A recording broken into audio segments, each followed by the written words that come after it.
la reine a adressé un avertissement sévère à l'ancien président Barack Obama après un dîner d'État, a affirmé un biographe royal.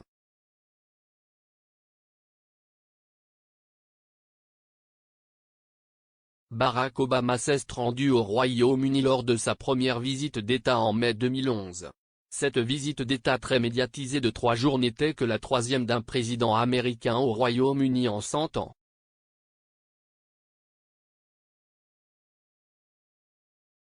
Obama a rencontré le duc et la duchesse de Cambridge nouvellement mariés lors de sa visite.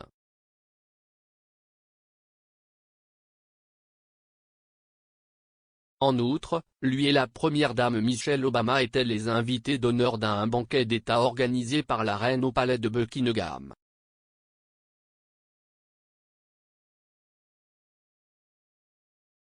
Le président et la première dame ont été accueillis par le monarque et le duc d'Édimbourg à leur arrivée au palais.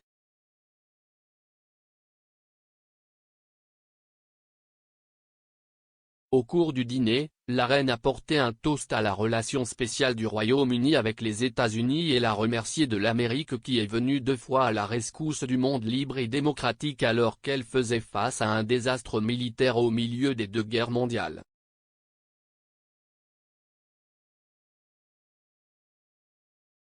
Bien qu'il y ait eu une excellente vaisselle et du vin utilisé le soir, l'auteur royal Robert Hardman affirme que ce qui a rendu l'occasion exceptionnelle était le rapport qu'Obama avait avec un hôte qui pouvait parler avec une telle autorité de temps de ses prédécesseurs.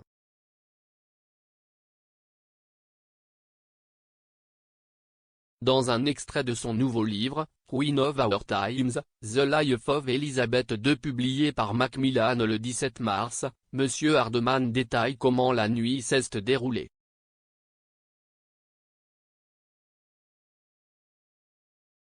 Il poursuit en notant comment la reine a été forcée d'intervenir le soir où Obama s'était tellement amusé.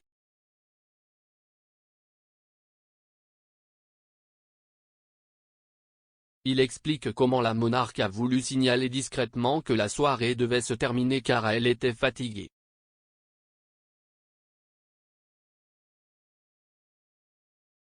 L'ancien chancelier de l'échiquier du Royaume-Uni, George Osborne, était l'homme chargé de donner les derniers ordres à l'un des hommes les plus puissants de la planète.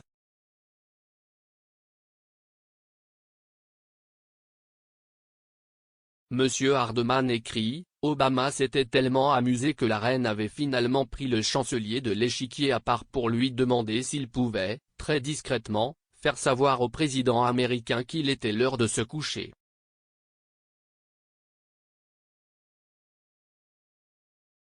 J'ai juste dit, oui, madame, se souvient George Osborne. Je pouvais voir Obama avec un verre à la main et je me disais, qu'est-ce ce que je fais? Je ne pouvais pas simplement interrompre et dire, oh, la reine veut que vous alliez au lit.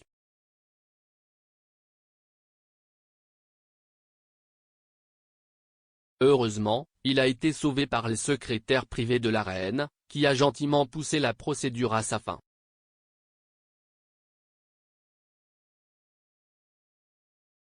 L'ancien chancelier du Royaume-Uni avait précédemment affirmé que c'était ainsi que la soirée s'était déroulée lors d'un entretien avec Lord Edison Vesey, ancien député conservateur et ministre, organisé par le Hall de Pauline Club, une association d'anciens élèves de l'école Saint-Paul.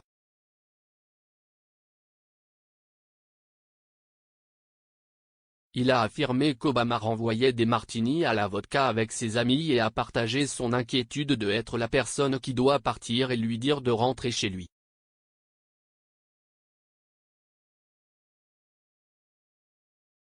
Selon M. Hardman, après la fin des débats officiels lors du banquet, le président a convoqué ses 2 collaborateurs les plus proches, dont le rédacteur de discours principal Ben Horod, pour une modeste after-party dans la suite belge, où la reine accueille ses visiteurs d'État.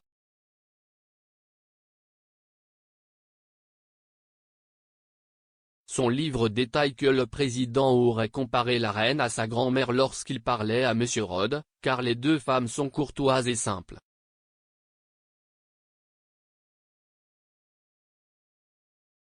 Le biographe royal ajoute, ils ont développé une réelle affinité, dit Horod. Il a vu à quel point la reine s'est mise en quatre pour qu'un président noir américain se sente le mieux accueilli possible.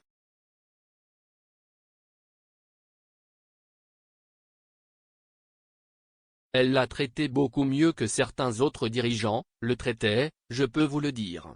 C'était très puissant.